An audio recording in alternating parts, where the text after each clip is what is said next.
Hello, this is Burt Young. You listen to the Skeleton Crew, and I don't sweat you. I've been into Texas Chainsaw Massacre again lately. Hey. Not because of that 2022 movie. Oh. But because... No, I was kidding. No, it's fine. I'm into it again, though, because of the new PlayStation game. Oh, that's why. I didn't even put it together, but yes. Okay. Yeah. Cool. So, I'm loving the game. I'm not great at it. I'm definitely getting it. I escaped once or twice and all that stuff, but I haven't played it as much as I wanted to, but I definitely want to play more. The way they recreated the Sawyer house and Drayton and Leatherface and it's the original Hitchhiker for some reason. So they got all three of those characters, but for whatever weird reason, I don't want to start complaining, but... And they added new ones. No, but they are definite homages to different kind of road trip. Wait a minute now. You're telling me that they don't have Chop Top, but they added randos just to do it, to have some other weird characters? It's because they only purchased the rights to the first movie. So if they wanted to do that, they'd have to purchase so much more just to get that one guy. Yeah, that is a lot. Yeah. Yeah, it's a lot. And then it becomes not worth doing. So we can't complain, unfortunately. But yeah, it would have been awesome to have him in there. But either way. So yeah. Oh, the original Hitchhiker, he came back to do his voice. Yeah, I know. I think that's awesome. Isn't that wild? I didn't even know the guy was alive. Who would have known? Yeah, why did I think he passed? Maybe because he got hit by that truck. Well, because everybody else did. He is pretentious as hell. Like, if you've ever watched interviews with him, he's so... Oh, really? He's so funny, yeah. Really? There's this one doc. I don't remember which one it is, but in it, he's wearing a black turtleneck. And, he's a theater guy. So, he's all hoity-toity, but... Wow. Who would have guessed that? Right. Well, he probably got hired that way. He was like a local in Texas, and they probably went to knew someone in the theater and said, hey, who wants to act in a movie? It's just like now with Craigslist. People can go and act in local horror movies, if you know what I mean. So back then there was no Craigslist. They would probably have word of mouth, and they probably were lucky to get a guy like that. But still, that's unfortunate. I thought he was dead. Because you never hear about him. I never hear about him at a convention. Maybe he's just doing well for himself and he doesn't need to do anything else. That's possible. Maybe he made a nice life and he doesn't, you know what I mean? I don't know. Yeah, God. Hopefully. Oddly enough, John Larroquette didn't do the opening credits or whatever you call it this time, the scroll. Yeah, so I remember, I'm so dumb. If you guys listen back, when we first do our Jump the Shark show, and Mike is arguing why Texas Chainsaw is actually good, and me and Dan are just pointing out why it's not, there's one point where I go, and how stupid, why is the Hitchhiker still alive, but just with a metal plate in his head? Like, he would have had a lot more damage than that. Like, he was crushed by this truck. Well, who'd you think Nubbins was? I don't know. I didn't think anything. I agree. Hold on. I'm going to jump in and tell you something, Alex. For years. Hold on to your butts. For years. I didn't know that was somebody different until horror message boards came around. And we started talking to other people. But in my life, even as kids, when we rented the movie back in 1986 and then rented the original, and for 14 plus years, in my mind... He had the metal thing in his head because he got ran over at the end of part one. So it made perfect sense to me that's why he had a plate. So I'm like, okay, they brought him back. It's horror movies. He survived it. He really didn't die. It made sense to me. And he acted the same way and sounded similar. He acted If you look at that scene where he's on the couch and the record plays, he acts exactly like the Hitchhiker. Well, he was supposed to. That's how he was discovered. Sorry, Jim? I said he doesn't have a birthmark. I never knew that was a birthmark. You know what I always thought that was? I always thought because he worked, and if you look at the color of it, I mean, you might laugh at me, but it makes sense if you look at the color. The color of that birthmark, I always thought, was blood from working at the slaughterhouse. Well, that's what I thought it was. What are you saying? I just thought he was dirty, and that's what was on his face. So I didn't even make that connection. But Is that not what it is? No, it's it's a birthmark. I've heard that Are too. you joking? See, no. You're telling me if I look this guy up right now, Ed, and here he is, right here. It's still on his face. You're telling in me? the movie, it's the, supposed to the be. character had the birthmark. Oh well, okay. So I thought it was a cut. Looks like blood. It looks like he got. I was from a cow or something. You know, he's just a dirty person that didn't clean. I don't know. That's what I thought. That's 100%. He just got out of work. I thought a cow did it. And it's a bloody freaking job, and he's got blood on him. And in the But second, I didn't think he worked at the slaughterhouse because Doesn't he he talks say it? about how his family worked there, but I don't remember him saying he does. well, he sure as hell talked a lot about it. The machines they use, head cheese. I can get you this. I don't know. I just thought that maybe he worked there. I was never quite clear. And when part 2 came around, the thing that he was playing with, I just figured was just whatever. It's a corpse. They killed somebody, and Right. I was like, oh, Nubbins. It was just like a toy of his, just like a thing that he picked up because they're whacked. Isn't that crazy? Wait a minute, Jamie. You're wrong. About what? Chop Top does have that birthmark on his face. No way. It's just on the other side. Well, then it's not that birthmark. If it's on they don't move. It's exactly the same almost. It's a little thinner. Yeah, but aren't they twins? Oh, I don't know. I thought Jamie. they were twin brothers. We don't find that out till like much later, right? It wasn't canon between 1 and 2. Later on, they said this is this and that is that, but right at the time, did you think that? Did you think that they were twins? I've ever since I've known who Nubbins was, which is I don't know when I figured that out. I know it wasn't the first time I watched the movie. Like I didn't know it right away, but when I figured that out, I just assumed they were twins, like they were close. But like in the first movie, the Nubbins was not Nubbins. Chop Top was in the war, so that's why he wasn't there.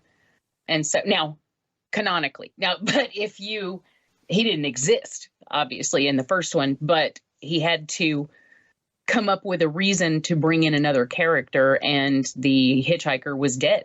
So that's where he came up. And then, yeah, like you said, Dave, he saw a video of Bill. Yeah. Mr. Yeah. Mr. Bill. Bill. Doing the hitchhiker. And so he's like, yeah, man, that's pretty good. Come on. So that's why I just always assumed they were supposed to be twins, because he acts so much like him and all of that. Right. And they seem to be roughly the same age. So, well, they made them twins like later on in the What Do You Call It movie. Remember they did that one Leatherface movie? They showed them as they were kids, and then when they called one Nubbins and they called one whatever the fuck. I don't even know if they called them any. But see, Nubbins never sound like a real name to me. That sound like a name you would give a fucking corpse that you're playing with. Oh, this is Nubbins. Right. Who would name somebody Nubbins? You're telling me in that Leatherface prequel they talked about these two people and made them brothers? Yeah, they're in the beginning. Yeah, don't you remember when Leatherface is a kid and he goes off to that place? And in the beginning, remember they give him a present and it's a chainsaw in the beginning? They have the family there, and there's two younger brothers. Vaguely. I remember a big fat kid was like the guy throwing us off, and then... Right. Yeah. But this was his family in the beginning of the movie. And then he goes back to them at the end. There was two boys the same age, and that one of them was Nubbins and one Chop Top. I don't know if they called him Chop Top. How could they have? That's not. No. I assume he got that name from being in the war and having his top chopped off. But yeah, and this one they called him Mr. Bill.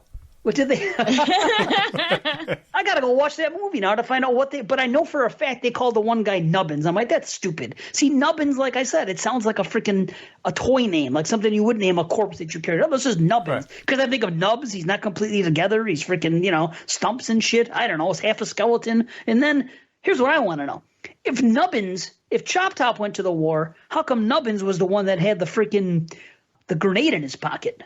The old you, Charlie.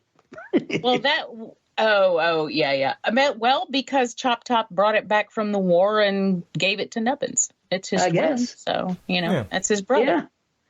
And he he brought it home from the war. Now, a good question would be, why wasn't the hitchhiker in the war if Nubbins was? But that's Yeah, he's a draft dodger. in the first movie. Nubbins wasn't a thing, and so it didn't matter. But Right, and there was no such thing as Chop Top in the first movie. right, so No.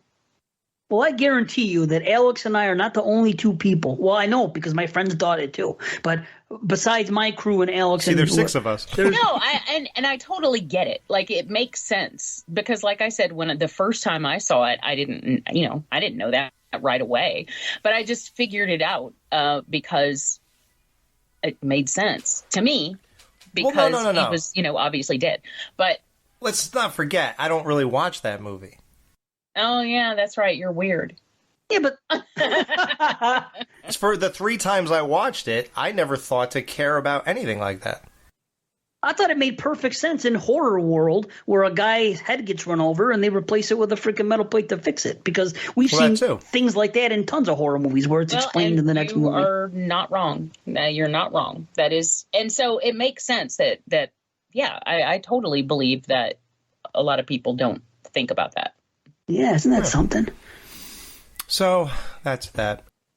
If you guys do still play on PS4, my name is Halloween_3. Look me up and I'll play with you. Play with me. Play with me. Play with Benny. We had a really cool segment back in the day, like last month, where we did the most iconic moments in horror.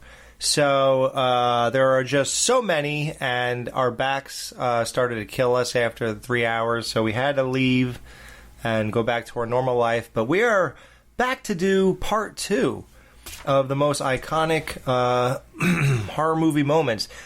Yeah, so let's get back into this. It's funny, like we talked about how when you have great movies, there are so many great iconic moments in each one. Did we even talk about Halloween? I mean, like, for something like that, it's known as the greatest horror movie of all time, but why? With Halloween coming up, we might as well throw that in there. You got the closet scene with Michael and Jamie, where Michael's busting through that closet and breaking all those, Shutters? Or the shutter. Yeah. Where he's like, and that's Tommy Lee Wallace doing a perfect job of that because he wanted to break it exactly the right way. So that was a great job. The director of part 3. You got I shot him 6 times. You have the moment where he looks down and he's not on the lawn. You have the unmasking. That's an iconic moment. The opening scene. Mm-hmm. You could even argue that an iconic moment is the very first second when the music starts and it says Halloween and the pumpkin and all that stuff. Like it's just, that movie is just so good because it's all sort of iconic, Man, you're right. In that opening, I'll never understand. I mean, taste is taste, but I think the opening to Halloween 1 is absolutely amazing, and part 2. There's nothing else like that. As soon as it starts, and then it goes into it, oh my God, I think it's freaking spellbinding. It's so good.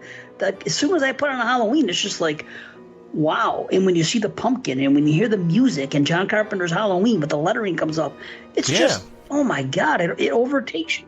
Oh, You just never heard anything like that. Like oh that. my God. But when you hear the intro for Halloween, you're like, oh God, this is some dark shit's about to go down. Like, what is this movie?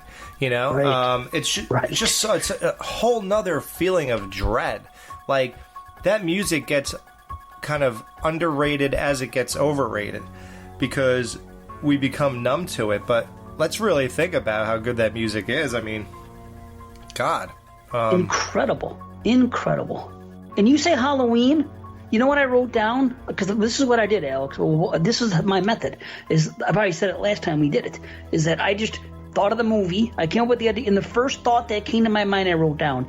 Everything you said was not in my note. I have one moment from Halloween that, to me, has always been the iconic moment. This one just hits me the hardest. All I wrote was Mike sit up. And it's just that scene when Michael sits up and turns his head. To me, man, amazing, because it's always creeped me right out, and I just think the execution of it is amazing. I love that scene. Wow, I was going to write sits up, but didn't, because I thought where I was eventually going to go with this was me saying, well, when you think about it, I feel like everything from the point of Laurie walking across the street is iconic. Like, what isn't? Like, looking at Annie on the bed, her trying to get through the kitchen door and breaks it and moves the rake or whatever was there, him punching through that door. Like, you could argue the whole entire thing. Her screaming for help and banging on the people's doors and trying to get and Tommy opening the door. Like, what isn't iconic? Her stabbing him in the neck. I don't know. There's really nothing that isn't. And I already mentioned the mask and the 6 bullets and him leaving. I mean, there's really nothing else. Like, it just goes on and on and on. I think. And Loomis. You didn't even talk about Loomis in his speeches. My God. Right. Oh, God. Right. You know? The devil's eyes, right? That's why. Like, it's almost like you stop wondering why something is so good, right? Like, you almost just take it for granted. Just say, yeah, well, it's one of the better. Like, yeah, but why?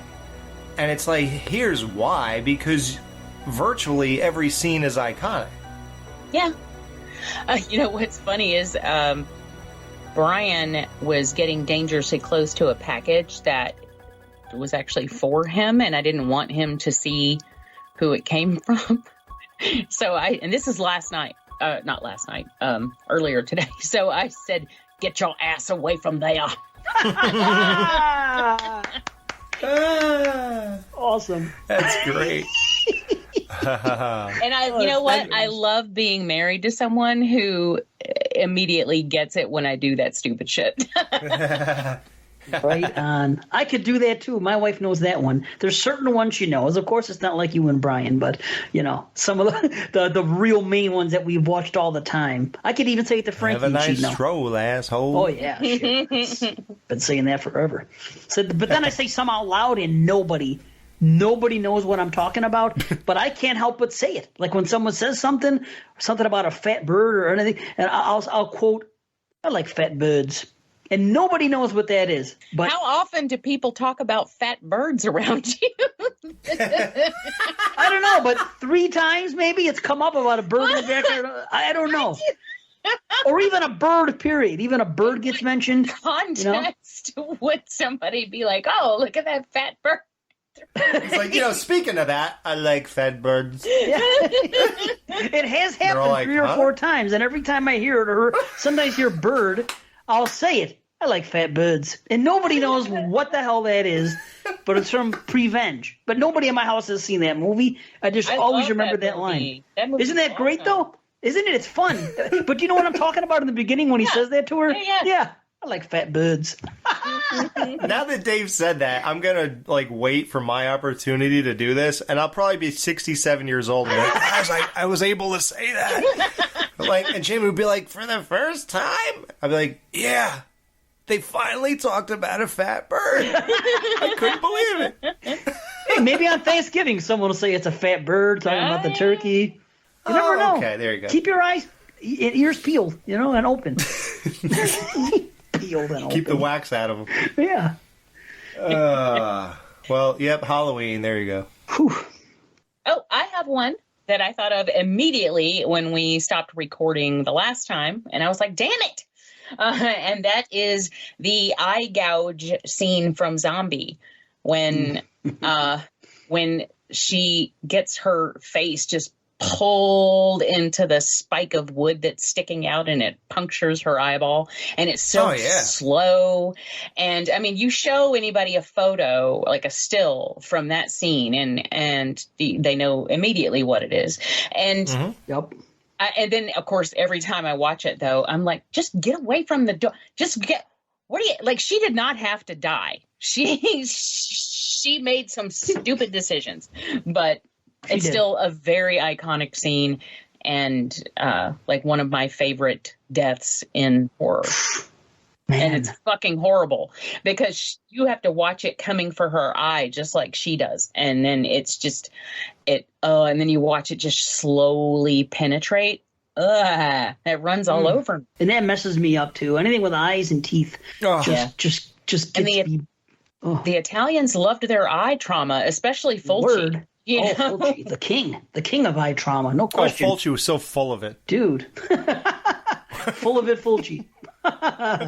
Yeah, I can't even put contacts in. So yeah, that totally freaks me out. Oh, ridiculous! There's no way I could put contacts in. I can barely even put freaking eye drops in my eyes. I don't. Oh, Me me too. too. Dude, all my life, and I was a pothead all my life, and all my friends were always going places and freaking putting a Visine in their eyes, and I was like, no, I'm just not going to do it. I'm just going to go with Dave the walks eyes, in looking like a fucking glazed donut, you know? Did you guys ever know anybody that would flip their eyelids wrong side out? Oh, stop. No, I can't even think about it. I got Oof. Yeah, that Oh. used to. Oh God, I had this boy that I went to school with who used to do God. it all the time to freak me out. But I can't even think it. Oh, man, no. See, I'm real squeamish about shit like that. Any body stuff. That's why body horror messes me up so bad. It's just, I can't do it. yeah, that's why that guy, Cronenberg. Oh god, For sure. yeah, he freaked me out, man. Like what was the one? Everything. My God. The Fly. Yeah, The Fly. Yeah, that's one. So many. So, it's so funny because literally that's what I wrote in my notes here. It says zombie dash eyeball. That's all I wrote. One word, eyeball. yeah, that's all you need. Yeah. Well, I guess I'll put one out there and I'll stick with Fulci. As long as we're talking Fulci, I have got to talk about this scene that every time I see it just is amazing. I think I showed it to Francesca last time I watched it. I said, come here, just to see that scene. Actually, there's two scenes. But the thing that I thought about, did we talk about this last time? No, we couldn't have. We couldn't have because I would have erased it. No, we didn't. Okay. City of the Living Dead. I knew it. And- I know what it is. What is it? Tell me. It's the girl vomiting up her insides. Yes, puking guts, as I wrote. Yes. Oh my God, that scene, amazing. And I think that's iconic. I think everybody that's seen that movie, they're not going to soon forget it. And if they see that somewhere, they're going to know where it comes from. And that's the scene that everybody talks about when they talk about that movie. That one, the one I find more disturbing though for me is the bug scene, like where all those mealworms get blown in and they're just covered and they're all covered in them. And I just, that right there is why I would never be able to be in a Fulci movie, because you're not covering me with bugs. That is not a thing that's going to happen. But so gross. But like this girl, her eyes are like all bugged out and bleeding. Oh. yeah.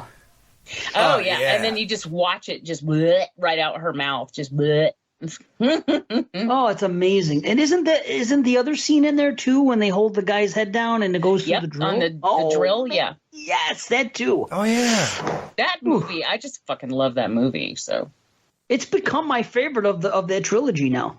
my favorite is still House by the Cemetery, but I do Zombie's my second, and then my third, I guess, would be City of the Living Dead. Really? You got the Beyond that far down, huh? I don't love the Beyond. Interesting. I never have. And I think it's because the first time I watched it, I saw it as Seven Doors of Death, the cut version. And I just was not impressed by it. And then later on, when I actually did see the Beyond, that just kept sticking in my head. So I don't know. Yeah. I just, for whatever reason, I just don't love that one. But all of his other stuff, yeah. Right on. Yeah, it'd be like if you watch Creepers before you saw Phenomena, Which a lot of people did. I saw Creepers and then Pneumonia. And you know what's funny is every single time anybody mentions the movie Phenomena, Brian and I both go do do do do do. But I know we're not the only ones. Like everybody does that. But They do. I do hear it a lot. Yep. I have a half of one that I'll get to mine because I think we forgot to say it. We talked about Poltergeist last time, right? With the clown, right? yes. Yeah. We didn't talk about the ending with the house imploding, right? No. No. And that's great too. Yep. Yeah, watching James Cameron get hit with that bolt. He's like, Yep. It's great. Yep. And then, yeah, the effect of the house just folding in on itself and you know, getting just whoop until it disappears into that little burst of light. That's fucking brilliant. It looks so good. Yeah. It was done just as good in the Simpsons Treehouse of Horror with Bad Dream House.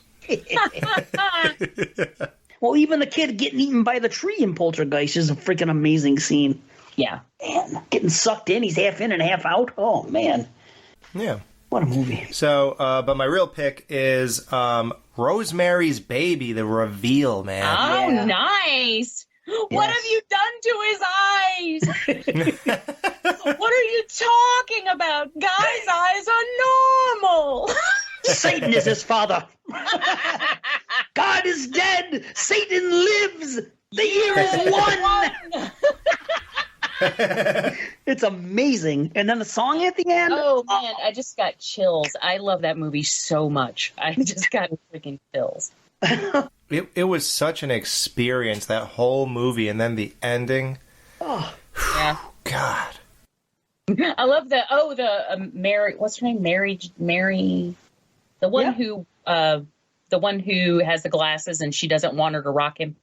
I can't remember her name. Mary something. Oh, Mary. Oh shit! What is her name? Mary Sue. Mary Swanson, Samsonite. Mary Ellen. Samsonite. Mary. Oh, is it Mary Ellen or Mary Jane or Mary? Not Mary Jane. I remember that. Yeah. Like Mary Ellen. Mary Sue. Anyway, she goes, look at his feet. She has her hands up for her. She says that? Look at his feet? Yeah, she's like, look at his feet. Yeah, because he has hoofs, right? Yeah. You have to take him to a blacksmith. We don't actually see it, but that's the impression. Yeah, is that he has hooves. But she's so freaking. Oh, I know, that's awesome. She's so freaking excited about it. She just has her fat little hands up to her face. And she's like, look at his feet. I can't wait to see that part now. That's totally my humor. That's great. Wow. That's great. Don't recall if we brought this up the last time, but the ending of Saw. Oh, amazing. When he stands up off the floor. Oh my God. Holy Everybody was like, shit. what? I think I told you guys this story, but I'm not sure. That I was watching it with my roommate. We were both high. She always got high and passed out. So we're almost at the end of the movie. And when you think Zepp is the killer, like when you think okay, this is it. This is solved. She passed out. And right after that is when the whole ending happened. And he stood up and I jumped, because I didn't see this in the theater. I watched this at home. But I jumped up and I was like, holy fuck. She's like, what? She kind of woke up, but she's like, what? And I was like, he wasn't the killer. And she's like, okay. And then she passed back out. But I was just like, oh my God. Like I was so fucking excited because I didn't see that coming at all. No, who did? I'll never forget that experience at the theater seeing it. Incredible. And then he stands up. Are you guys going back to the theater this year? I will, yeah. Oh, yeah, of course. I've seen every one of them in the theater, except... Yeah? No. Did I see Jigsaw in the theater? No, I did not see Jigsaw. And you didn't see Spiral either. I did. I saw Spiral in the theater. Oh, you did? Oh, okay. I don't know why I didn't go to Jigsaw, but I didn't. But I seen every other one, maybe even opening night. I don't know if I can make that strong of a statement, but definitely early on, because you don't want to spoil. And yeah, but you know what? Spiral was such a slap in the face. You said because slap in the face, because Chris Rock. I'm sorry, dude. I'm a loser. Like, I do the most obscure. I wasn't even thinking of Chris Rock. Wow. No, but honestly, though, Final Destination 4, that was a slap in the face. Oh, that fucking movie. God damn it. That is the greatest, I stand by it today, greatest party movie ever. You have about 6-7 people over the house, put that on. That movie, it's the only dark spot in a perfect franchise, as far as I'm concerned. I think I love every other film in that franchise, and 4 just... Now, there are some fun moments. I can still have fun with it. And the kills are, entertaining, but that's just all there is to it. You know, there's Oh yeah, there's nothing else to it. no character. We don't know dick about those It characters. doesn't make sense. That's all there is to it. It just does not. That was the racetrack one, right? Yeah. Yeah, even that was weak by comparison. But, you know, then they came back with 5 and fucking nailed it. And I Oh, loved boy. that one. Yep, Oh, and there's a new one coming out. that's what they've been saying. Yeah. Yeah, I heard it's called Final Destination. Yeah. I think it is. No, is it I really? think it is. You don't think they went back with 6? I can't. No. Why? Scream did it. Who did? Scream. They were smart. I'm like, yeah, let's go call it Scream 6 as opposed to, remember? They did, but I think that was another attempt at being meta. Like, not doing it for 5 and then doing it for 6. Well, what else could they call it after calling the last one 5 Scream? There's nothing else you can do. You would just call it Scream again and then just have the date as the identification. I don't know. I don't think if they were that clever, they could have worked. They couldn't. There's no. You can't fit 6 into a Scream. You know what I mean? Unless because the 5 looked like an S, so 5 Cream. But I mean the 6, Yeah, that was good. Yeah. SCREA. There's nowhere to make it clever in the title. 6 doesn't work. Like you can't even do like 7 like they did with in the movie 7. You can't do that again. Yeah, I can't believe they thought of that. Yeah, it was cool, but I don't know. I think they're going to come back. I think things are going to finally start. They figured out that was a trend, just naming the thing the movie, and not put like Texas Chainsaw, for example. Well, Halloween started that crap, I think, right? Who did start it? No, Final Destination started it. The Final Destination. Oh. Think about it. Either way, Saw was amazing, and when he stands up and he rips off his freaking thing, and then you see him, and then he goes, he's like, the key to that is in that tub. You know what I mean? It's fucking great. Everything about that scene, and game over, and the door closed, and then black, and it's just freaking the guy screaming right before the credits hit. Oh, it's so creepy too, man. God, Yeah. brilliant. Well, No, okay. that's great. I'll That's throw great. one out there. As long as we're talking about endings. And I'm surprised Jamie, of all people, didn't bring this one up. Dropping the ball this whole new run, yeah. I don't want to be predictable.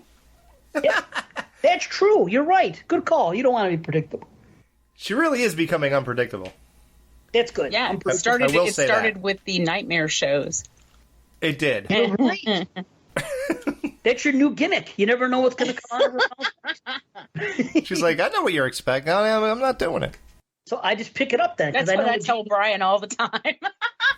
He's like, well, I kind of enjoyed that stuff. She's like, yeah, well. I'm kidding. He gets denied nothing. Wow. answer. You don't do the new thing that people do to each other, right? Half munch. Never mind. We won't talk about it. Pegging? Would you say pecking? I said Pegging. Oh, peg. That's where she doesn't cook or clean, and she says she's Peg Bundy. She's pegging Brian. Pegging. That would be a good one for it. Yeah. And no, for the record, we don't do that. He would kill me if I let people think that. He's like, what are you joking about on there? Oh, you're talking about ending. Sorry, go Here's ahead. the ending I have. The ending of Invasion of the Body Snatchers. Ooh. Right? Because I can't do it, but it was, you see that picture all the time, or that thing's brought up. And, oh, they're not that again. With him pointing and doing that thing. Oh, Yeah. my gosh. That's freaking amazing. Wow. well, and her reaction to that, Veronica Carter's reaction, is just amazing because she's like, she's. I think she sells it. She sells the fact that holy shit, the only person that I thought I could count on in this world, that when I saw him, I was like, oh, thank God I'm not the last one. And then he turns around and does that. Like, that's horrifying. And her reaction is perfect. Man. Yeah. Yeah. Yeah, the context adds to it. You're right. Man. It reminds me of the ending of To Serve Man on the Twilight Zone. I love that one. That is one of my favorite episodes.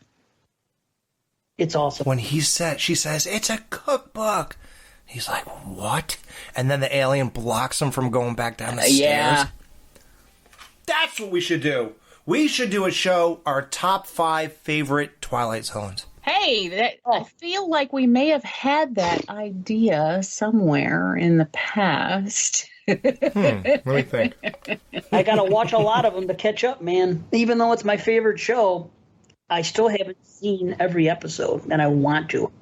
Me neither. I can't believe you haven't, but I definitely haven't. And I just got Night Gallery, by the way, finally, because it finally became affordable. For $20, you can get the whole Oh, run. man. I used to on love Amazon. watching that when I was a kid. Let me throw one more out there. As also talking about endings. It's a very controversial ending, but I'll say it and get it over with. To me, it's one of the best Oh, endings. don't tell me Friday Part 3 where the mom jumps out of the pond. No, although the first time I saw it, it blew me away. There's no way I was. She's like, not headless. She's not headless. No, mine's simple. It's The Mist. I think it's the most incredible. Oh, nice. Some people hate it, and I can never understand Oh, why. I love it. Even Stephen King thinks it's better than the one he wrote. Word. It's an excellent ending. And yeah, it's a fucking downer, but that's, Hey. what makes it horrific. And that is the beauty of weird fiction, There you have it. so. Yep. Did I mention JLo's ass in the last show? The last time we did this? I don't think there's been a day that you haven't mentioned J-Lo's ass. Well, let me just put this in there though. In her ass? Yeah, hold on. Do you see what I'm grabbing, right? So let me put this in there. So this movie she made, The Boy Next Door, have you seen that one? Not yet. It's amazing. It's horror for sure. Like, people think Anaconda and The Cell is her only horror movies, but this is like a horror thriller. Yeah, it's like an obsession thriller, right? Because I love those movies. Oh, but me too. love them, but I've heard too many bad reviews on that one, so it's always been like on the fringe for me. Dude, that's just the haters. No, that's the haters, dude. This movie is phenomenal. I must have seen it 10 times, and my wife, yesterday, when she watched it, she goes, man, besides the fact that we like her, this is really great. I think the only thing we didn't like is... See, now I'm not going to tell you the... Don't. Seth, yeah, 'cause I was going to tell you the iconic moment, but it is so amazing that it would kill it for you. You have to see this movie in the next, 2 weeks. So good. I'll throw it on with my family. They'll probably want to see it, so that's cool. I love those obsession thrillers. Love them. It's my... Yeah, I'll get up in the middle of the night and just randomly watch I don't know what it is about obsession movies, but Yeah. Yeah, you're obsessed. I'm obsessed. Yeah, I am They're obsessed. great. I love Me a good too. obsession movie. There's Oh, so well, there few you of them. go. There's only there's less than 20. I'm always searching and trying to go out there and find other ones, and there's You only watched so the one many. with good Shannon ones. Doherty? Which one is that? Was it It the was, one made for Lifetime? It was made for TV, but I think it was pre-Lifetime. Is that where she, scratched cock into a guy's hood of a car or something? That was Alicia Silverstone, and that was in Oh, The Crush, which is a classic. Oh, The Crush. I like The Crush a lot. Yeah, I can't. I'm trying to think. I think it's just. I'll have to think of it. But anyway, a friend of mine's dad made that movie. Word? And it's one of my favorites. But then there's Summer Girl, and from the early '80s, and The don't know that one. Babysitter with William Shatner and Patty Duke and Stephanie Zimbalist. I love that one. Damn, I haven't seen these. Yeah. Oh well, you know what? I'm gonna make a list for you then. Please. Wow. I thought I had a list. Apparently, no. Apparently, there's a bunch of them. Because I've gone on and I've looked on different sites and I've Googled it so many times and gone to different websites that go 10 obsession thrillers you should see. And Oh, my God, Dave, I can't believe you didn't ask me. about what? Obsession thrillers? Yeah, if that was a good enough one to watch. Yeah, wait, but you're biased. You're going to say it's JLo. You're going to say watch it. I got to go with someone that isn't a fan, like someone that's impartial. Why would I be biased? What are you talking about? Because it's JLo. You got to go to impartial folks. It's like asking me about something with a chick that I'm in. I go, yeah, watch it. Look, we talked about Poison Ivy movies. Yeah, I like that one. I'll tell you, talk about endings, though. The ending of Jeepers Creepers, the original. Oh, yeah. Amazing. Oh. I love it. I love it. It's my kind of ending.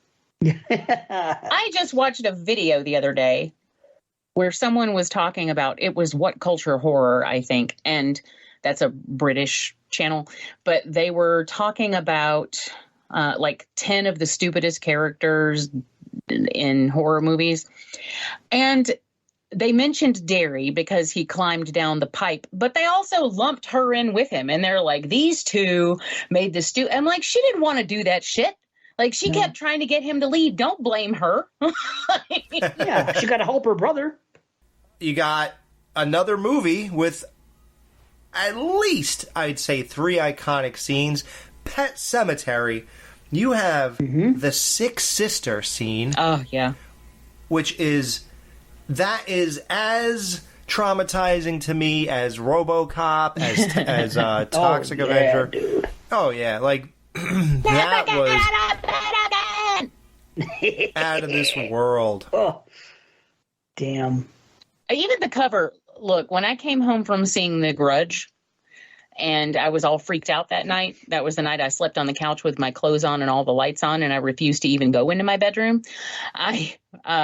I was laying on the couch, and every time I would open my eyes, I would see the cover for Pet Sematary, and it would make me think of Zelda, and that made it worse. That made it that much worse, because I used to have just visions of her running across the room at me from the corner of the room, just out of the shadows. Like, ugh. Awful. Wow, that's terrifying. It was terrifying. Even the I feeding couldn't even scenes. imagine having that dream. Oh, Yeah, that's what I'm saying. The feeding, everything about her. oh yeah. But then you got the kid getting creamed by the truck. Oh, Him cutting the guy's Achilles heel. Yeah. There's just so many. Probably making out with his dead wife. yeah. Gross. Or cutting Herman Munster's mouth wider like the Joker. The cat's the worst part, when they pick up the cat and it's all stiff like that and shit, and it cries and they shoot it. Like a piece of ticky tape coming off a leather. Yes. Exactly. Oh, that cat freaks me out now, though, being a cat lover, to see that the cat all stiff like that. How Yeah. it cries when they inject it. Oh, man. Hate that. And man, what an amazing remake of that movie, and the way they did the twist of the kids, and that really paid off. Like, because then it was devastating all over again. Except they gotta ruined watch it it in the again. trailer. Oh, good. I don't watch trailers, so I was amazed. I do, Yeah. but then after that, though, I wouldn't allow Brian to watch it. I was like, no, you can't watch this trailer. And so every time we go to the movies, if that trailer came on, I'd make him close his eyes and I'd cover his ears. 'Cause I'm Nice. like, what the hell kind of idiot puts something like that Right. in the trailer? Like, that is the stupidest. They don't know any better. The directors don't make the trailers. The But- and trailer most- people do. I know. And most people Sad. don't like that movie, but I really it. like the ending of it. I think the ending is so dark. When you've got Gage just stuck in the car by himself, and the whole family, Oh, yeah. including Church, are just all staring through the window at him like they're going to get him. Like that. That was a fantastic remake. That was just as good as the Amityville remake. Like, those two remind me of each other. Like, they're improvements on the original material, which is rare. Well, I can't agree with you there, but I will. Yeah. I do like the Pet Cemetery one, but Amityville remake, no, thank you. Oh, wow. I thought that was a great movie. No, Well, maybe you're comparing it too much. I think it's for a ghost film, you don't need like buckets and buckets and buckets of blood. It just drags it down. I think the best thing about that film is Ryan Reynolds and his turn. He did a beautiful job. Yeah, he was cool. Because he starts out as a really nice guy, and then, you believe it when he gets all evil. Plus, there's that bit where he's like wearing nothing but pajama pants. Oh, it's so hot. But there are things about it that I like, but it went to like, when they're sticking the finger in the dead girl's head, and I'm just like, I don't know. Not a Wow, fan. I thought you would have loved that I stuff. prefer the subtlety of the original. Yeah, me too. Yeah, but you already got that. Yeah, and I love it. Yeah, so now you have a new thing to love. Yeah, Like, but imagine if a different director did that. Someone that likes to deal in ghosts, like a Del Toro or something. That would have been cool. I was gonna say Flanagan, but Flanagan always ends up going for those certain shots with ghostly stuff, and it might have pushed it a little too far for me. But I think Del Toro could have done it justice. I don't know. Mm-hmm. Okay, well then, this is a more recent one, but I'm going to mention the clapping game scene from Insidious from The Conjuring 2. Speaking of another thing that was ruined in the trailer. Conjuring 1 you're talking about. No, it is The Conjuring 1. Never mind. Oh, that was so disappointing. That trailer was so disappointing to me, because sometimes you can tell that that's supposed to be a big scare moment, and right. If you already know about it going in, then it doesn't stop me from watching trailers, though. I still love watching trailers, but it just, I get irritated when they do something that blatant. I don't watch horror trailers, and I don't really care about other things. Like, I don't mind watching trailers. Like, if a new Rocky movie was coming out, I would watch the trailer. Like, I don't care, and I do notice that I do forget most everything by the time I go see the movie. So, like, with other stuff, I don't really care. But I feel like with horror, there's something about a horror movie that needs the unknown. You're supposed to evoke a reaction out of me, and how are you going to do that when you told me what you're going to do later? Yeah. Right. Yeah, that's 100%. Yeah, so, like, I will go on record, because I know I've said for, like, I guess the whole 10 years here, I don't watch trailers, but, like, I will say that that only goes for really horror. Like, I don't really care. Like, if that new Willy Wonka movie or whatever, like, I would look at that to see if I'll watch it. Well, unfortunately, you're next, Dave. Oh, I'm next? Okay, I'll go with something quick here. I will say, since we're talking about the Changeling, since we're not talking about the Changeling, I'm going to bring into the Changeling. Since we're talking about the Conjuring. Well, the Conjuring did something that was kind of reminiscent of the Changeling. So I got to talk about that scene. And it's... Yeah, they both sound like the same thing. Yeah, counseling. Scene. Yes, it's the ball scene. Exactly. Boom, boom, boom down the stairs. After he goes and he chucks it and he comes home in the slow-mo and he turns around and boom, boom, boom. Holy shit. That is a moment. Man. Yeah, God. The opening of that film where his wife and daughter get killed is just, what the fuck? And then his performance throughout, George C. Scott is, oh my God, the seance scene. Oh, in that movie. And that actually, Juan did use a similar thing in Insidious, where, like, yes, when she put on the mask and stuff. So it was a similar type situation, which he does a lot. And even though everybody knows that I love James Wan, I'm not going to say that everything he does is original, but he knows that. Like, it's not like it's an accident. The thing that I love about him is he takes all these things and he just throws everything in there, and it comes out masterful because he knows what he's fucking doing. But his influences are wide out in the open. Like, you can tell where he got this stuff from, but that doesn't make it any less good because his execution is so spot on, But yeah, the Changeling, that is my all-time favorite ghost movie. Awesome. And I think it's legitimately scary.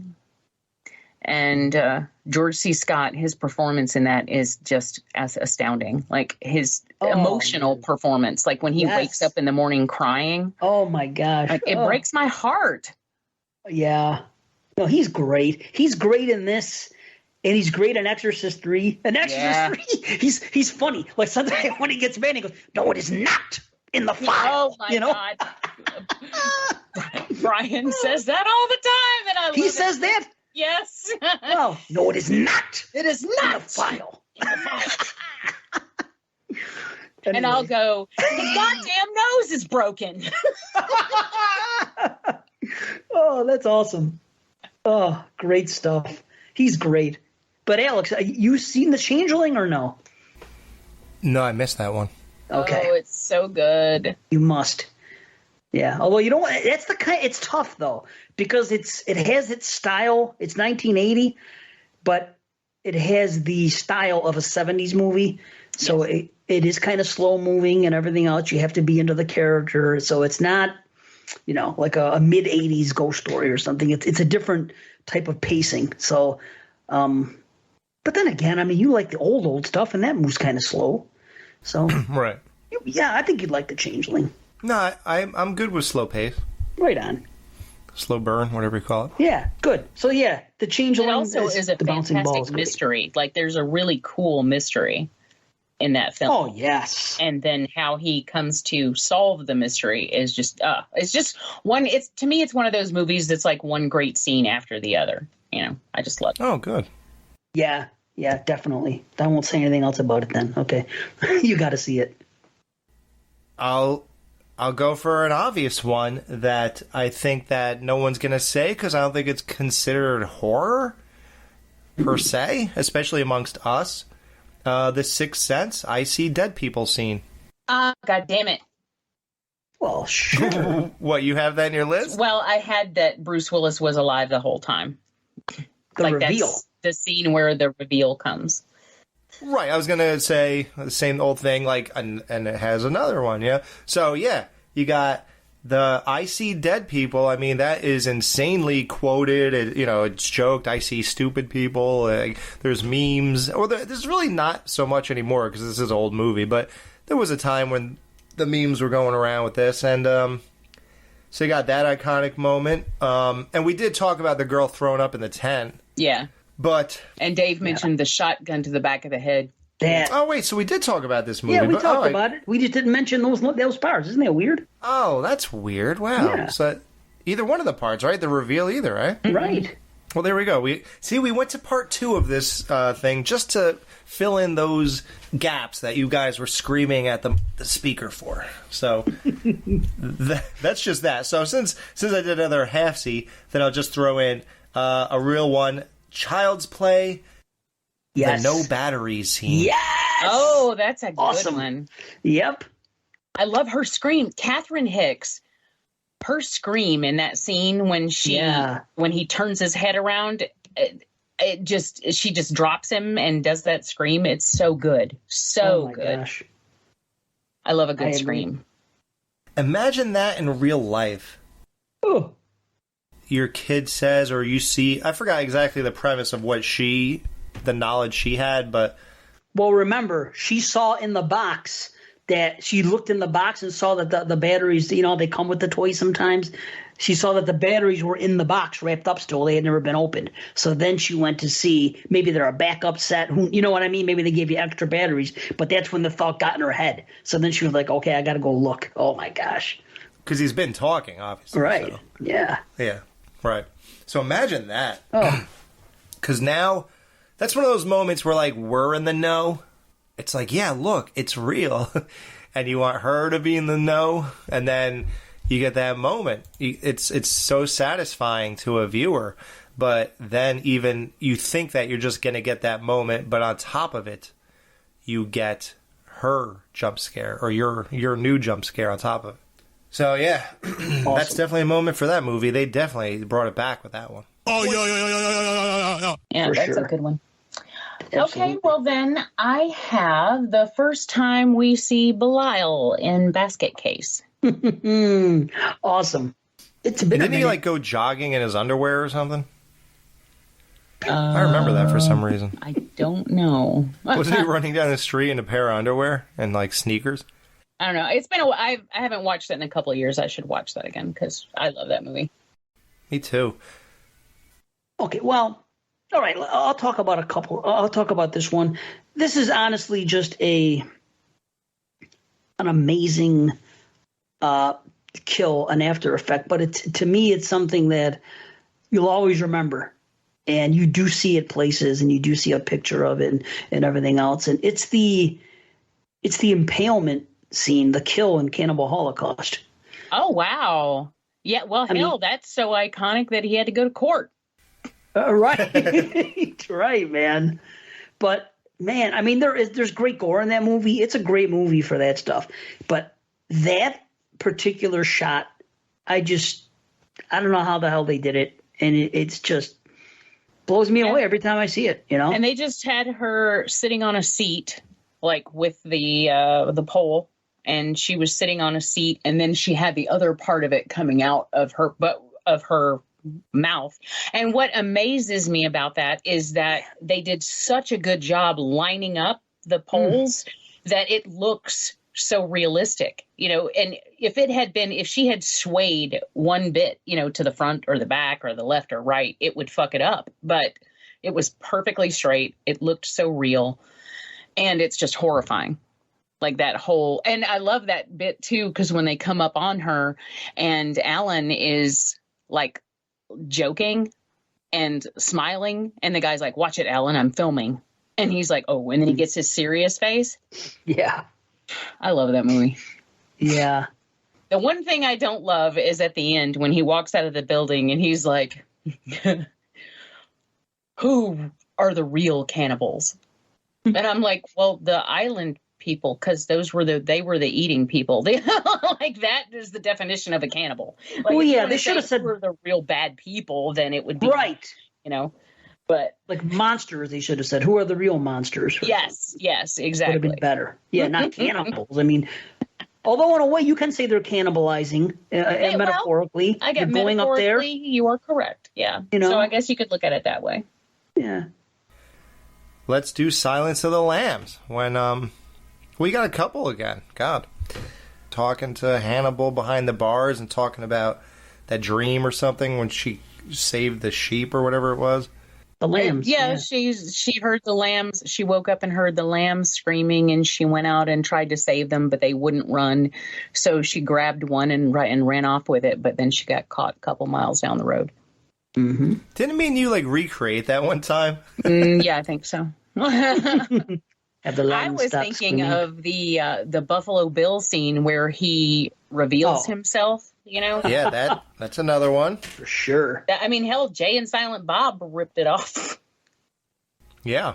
Even the line when he talks about the fava beans, Yeah, that tucking the penis. The mask at the end. The mask is great. Like, there's 4 iconic scenes in this movie. Love your suit. Yeah, and that's another movie that's forgotten in horror. We actually just watched that last week because I was like, I came home and I'm like, "Do you want to watch Silence of the Lambs?" And he's like, Wow. Sure, okay. And it was actually because I was listening to Duncan, and for his 10-year anniversary show, he just did his top 10 favorite movies of all time, and that was one of them. So, yeah, those are pretty iconic. Like, how many movies does a guy tuck his dick between his legs, stare in the mirror like that? That was hilarious. For sure. Well, the butterfly scene when he walks into. Like when they go back in and after he's killed the cops, and you've got the one cop that's like splayed open like a butterfly tied to the bars, and his body is just like hanging open like that. That is horrific. Right. Oh, Glad this movie's chock full of them. Really is. I gotta watch it again. I have all of them, even like that weird, like Red Dragon one. Like, I didn't watch it for years because I thought it was a Bruce Lee movie. I was like, why did Michael put this in here? I didn't know what it was. So I never watched it. That's amazing. I was like, yeah, he gave me that, Michael J. And I was like, why is this here? So I just ignored it. And then you got, what was the other one, like a prequel? Oh, Hannibal Rising? That was the last one they did, the prequel. Yeah. Right. Yeah. Then there's the original... Yeah. What's it called? Manhunter. Yeah.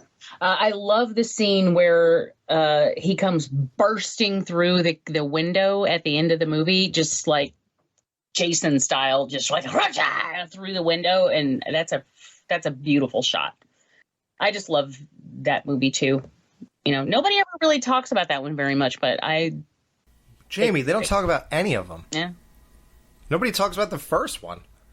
Not a lot. Nobody talks about Silence of the Lambs or any of this stuff. Like, it is the weird... It's like a Psycho kind of thing. It fell between the cracks like Psycho. Like, everyone knows it's there. Everyone maybe knew that there were Psycho sequels. Maybe. I'm not even sure if they knew that.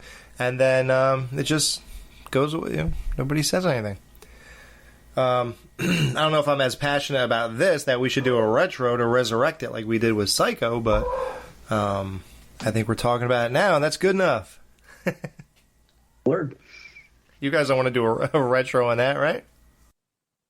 Well, I mean, I wouldn't turn it down just because it's been a while since I've seen Hannibal and Red Dragon, and I've never seen Hannibal Rising, I don't think. I wonder if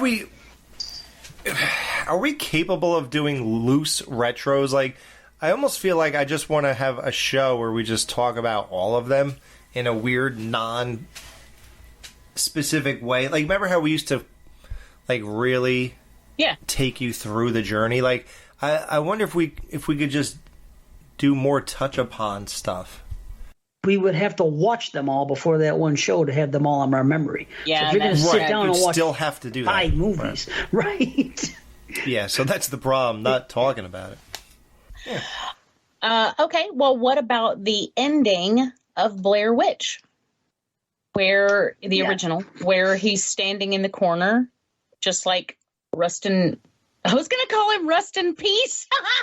Rust in Peace? What is that, a freaking Garbage Pail Kid? No, it's a Megadeth album. Yeah, it's a Megadeth. Rust in Peace. Yeah, Rust in Peace is an album. Rustin Parr, like how he used to make the kids stand in the corner while he killed the other one. And then, so when you see that, you immediately know what's going on. And then, of course, she gets hit and goes down, and then the movie ends. And I just think that's a great ending.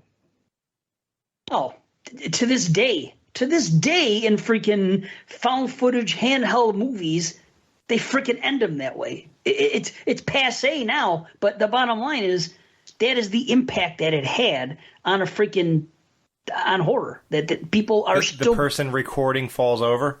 Yeah, like the cameras drop because they're dead and the movie ends. Right. You know what I mean? Right. So, of course, this was the first to do it. And at the time, oh my gosh, what a freaking... Oh, it was amazing. Everything about that movie and the marketing and when it came out was amazing. Nobody can ever take that away from that movie. Lightning in a bottle. Yeah. Yeah, the marketing was amazing. It was the right time, because even if they waited till like 10 years ago to do something like that, and let's say there were no found footage till that point, it still wouldn't... I think there's too much interaction online and stuff to ever believe that was real, you know? Yeah, I mean, back then, the internet was in its infancy as far as people, you know, being regular users. So you pretty much had to go on what you got exposed to. And they did that great sci-fi doc before the movie came out, just kind of pumping everything up to make it seem more realistic. Yeah, I love it. The unfortunate thing is I knew that it was a movie before that because my friends and I had been following it forever and waiting for it to come out. Like 19 of us went to see that movie the night it came out. Wow. We drove an hour and a half to see it, and there were 19 of us. We had a whole line of cars like just driving down there to see it.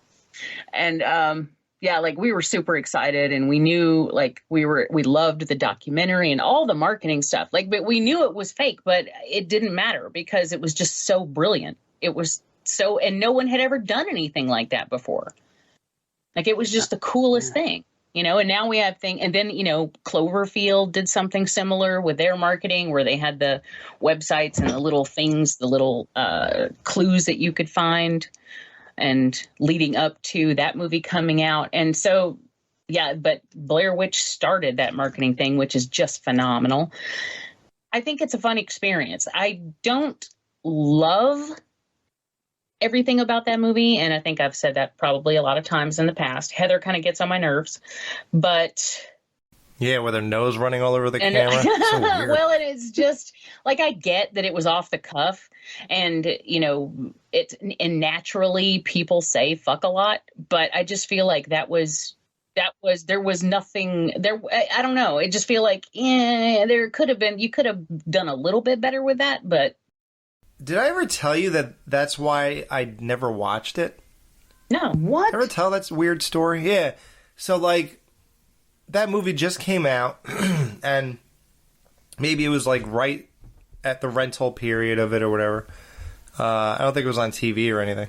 And, I don't know, my sister might have been watching it or something, and I walked in, and I was like, what's this? And she said that. And I remember it was, like, in the middle of the movie or whatever. For the minute I was sitting there or standing there watching, the word fuck was said like 12 times or something. It, for some reason, was a major turnoff to me.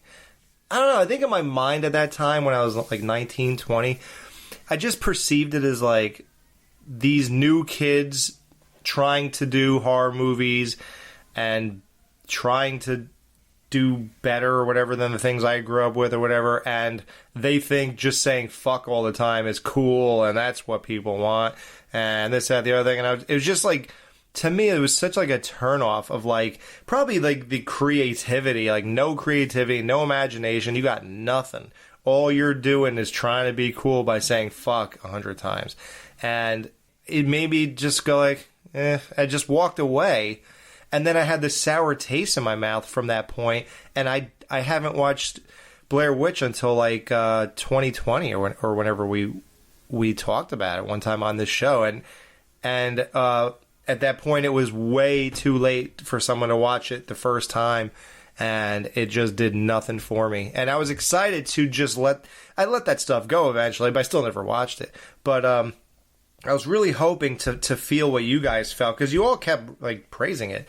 So I was like, well, now I don't care about that stuff, and I went to watch it, and unfortunately, it was just not the right place, not the right time anymore. That ship has sailed. Like, you're not going to get a new person who's watched as much horror as I have to watch that and think it's good. You know, you had to be there. It's one of those things, you had to be there.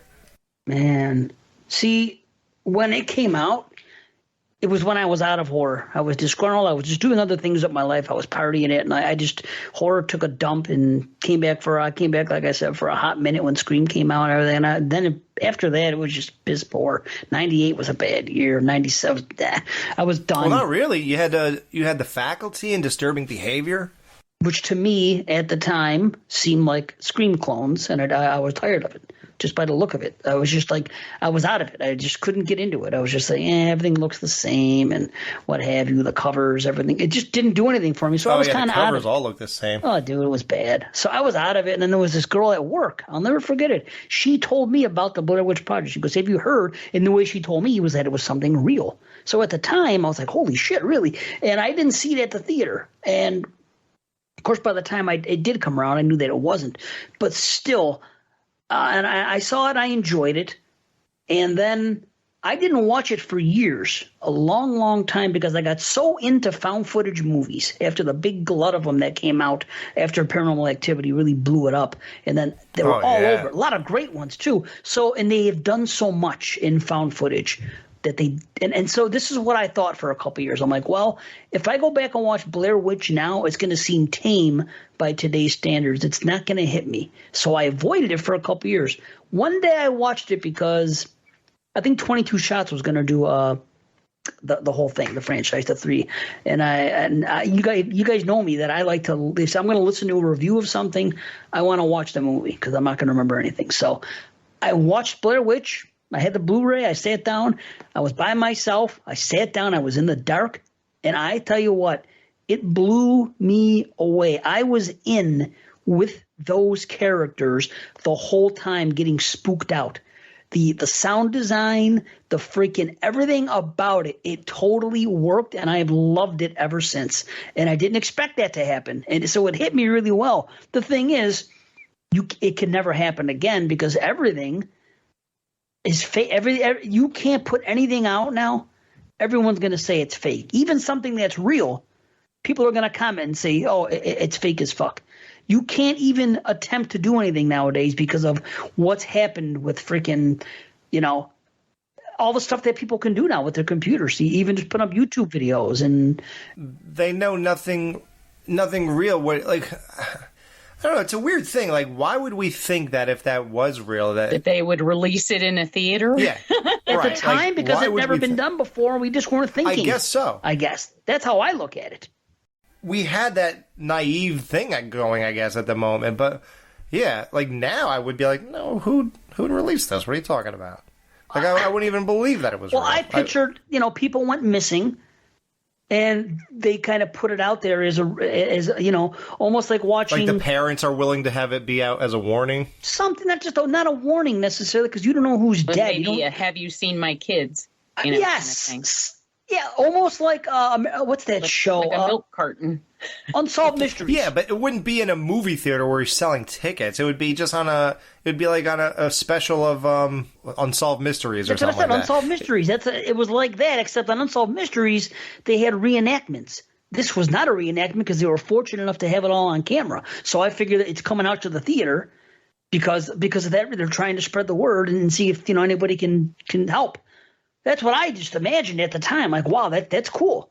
So that's just what I thought. What do I know? I was in my 20s. It was believable. There was no internet. And so, but you can't do it now. Everything looks fake. It's so funny. Every time you watch like movies now, like laptop horror movies, when it's a YouTuber or something else, because there's a bunch, you always see people in the comments saying that looks fake or that's fake. And in the movie, it's supposed to be real. But that is what people would do nowadays. Anytime they see anything, a YouTube video or anything, like a found footage movie, you can't even attempt to get away with it anymore. So it's gone.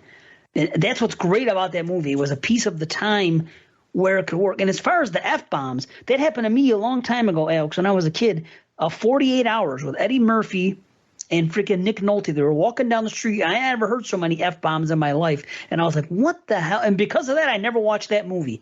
However, I bet if I go back now, it's tame. But the thing is, at the time, it seemed crazy. And my dad used F like in every other word, so it shouldn't have fazed me. But on the movie, it did. Right. I'm going to tell you this. Do not ever watch. If you think that's nothing, Blair Witch, do not ever watch the bowling one. The freaking – what the hell was that called again? Oh, God. Bowling for Columbine? Gutter Balls. Don't ever watch Gutter Balls because every third word is fuck. And don't ever watch a movie that came out last year called the Christmas movie, Christmas Bloody Christmas. Yeah, I love never that seen movie, it. but that part just irritates me. What part? The fact that he says fuck so much. All of them. The whole – I've never seen anything and they all like it do. since Gutter Balls. I'm like – and people try to defend it. Oh, yeah, you must not be around people because they talk like that. I'm like, listen, I'm Nobody Italian. When I hang talks out with like my that. friends, we talk like that, but not every three Not words. that much. It's like Right. you don't. It's not just like fuck you. Look at this fucking fuckity fuck. Like nobody does that. Right. When people do that on this show, I put a bell ringing after it. Yeah. Let me get some of that Christing feed. Oh, that's the greatest. I've got one big bastard of a check here. I love that. That always cracks me up. And it's funny, Oh, man. my favorite to this day, I know people probably think it's crazy, but yeah, almost 10 years later, I still never found a show as good as Sons of Anarchy. So that's still my favorite show of all time. And one thing that I am really grateful for is that when they did the Mayans, which was like the follow-up spin-off of that show, now on FX they consider it safe harbor to say fuck on that show. But when Sons was going from 2008 to whatever 7 seasons is later, 14 or so, or 15, they did not. So on Sons, they never once said fuck, which Weird. it was always like a thing. Yeah, it was always kind of weird because it's like, how are these guys never saying that? Like they did say shit, bitch, asshole, maybe. I never realized they didn't drop F-bombs. See, I didn't even realize it. Isn't that something? Right.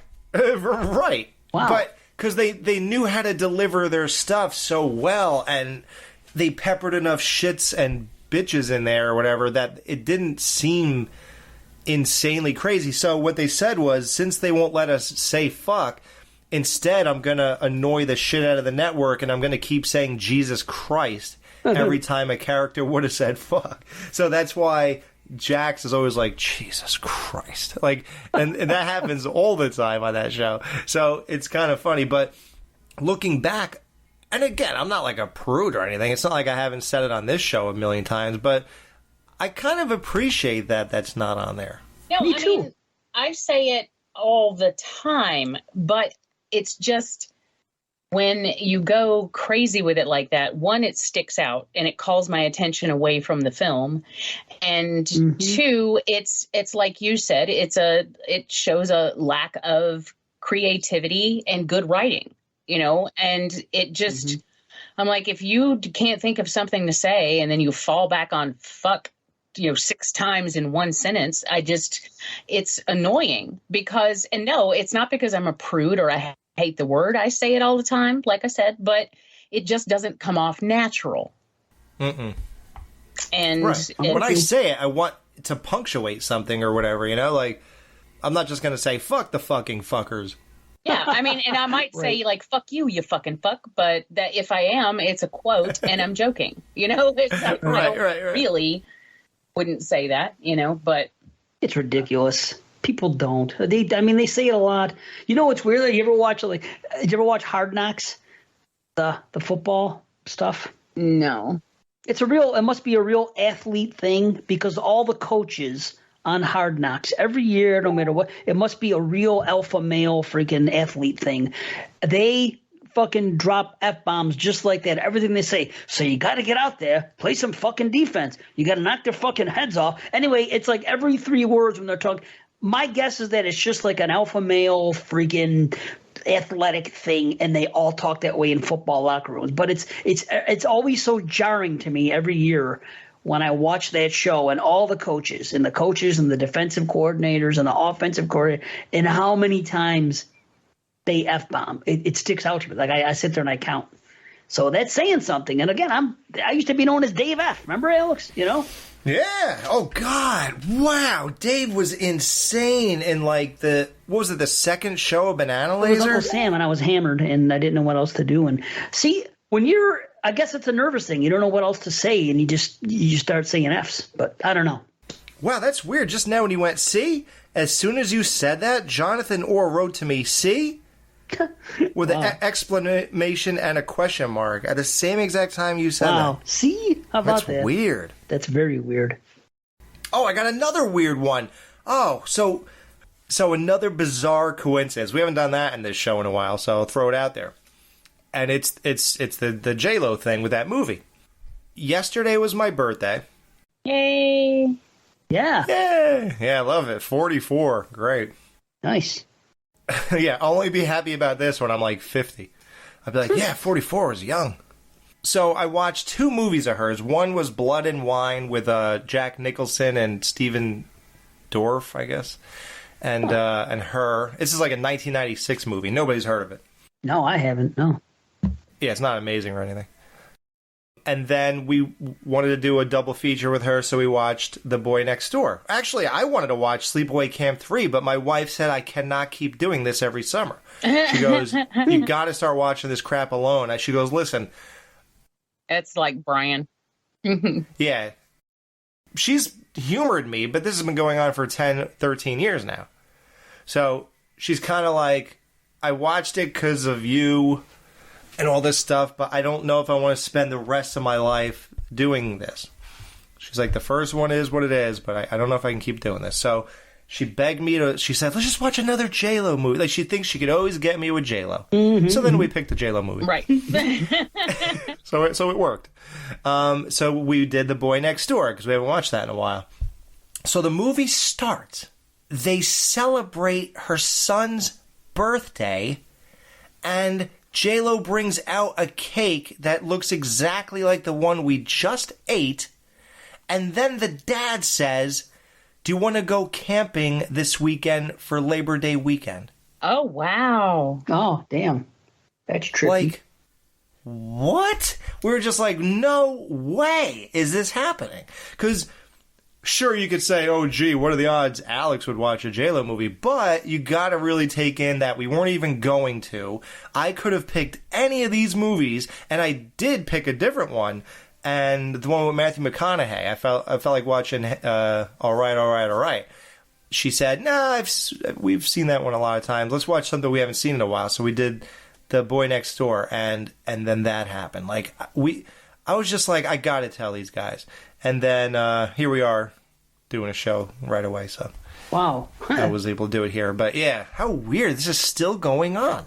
Well, how about yesterday when I grabbed that DVD right as she said those words, and I just happened to be listening. Wow. Go ahead and document it on the show since it is horror related. Yeah, I'm trying to catch up because these guys keep talking about the responses these shows are getting, and I'm behind on my podcast. So I've been trying to catch up. So I finished The Nightmare on Elm Street, and then I was on the Hot 10 of the Big Three. And I was listening yesterday, and I was cleaning up my Blu-rays and DVDs, and I have all different stuff all over the place, and I'm just trying to get it organized. So I bring it all down here in the basement where I have all my movies, and I'm doing this and I'm doing that. Now, I had these movies that have been sitting in this one section in my closet for a little while now. The reason I had them is because they're DVDs, and when I used to work, we would have to go on storm duty, and Alex knows all about this, and I was a wire guard, and you're sitting there for hours doing nothing, waiting for the crew to show up. So I would bring my computer with me, which has a DVD, slot for it. So I would bring my computer with me, and I would bring DVDs. So I have like 3 or 4 DVDs that I just put in like this little thing, where it's clear and you can see what the movies are. So I just had them sit, and I just realized that I hadn't put them away, and I'm not doing that anymore, so I'm not going to have that. Next time I watch a DVD, maybe I'll be on a plane with my computer. But anyway, so I decided to put my old DVDs away back into the slots where they went and into the places they went.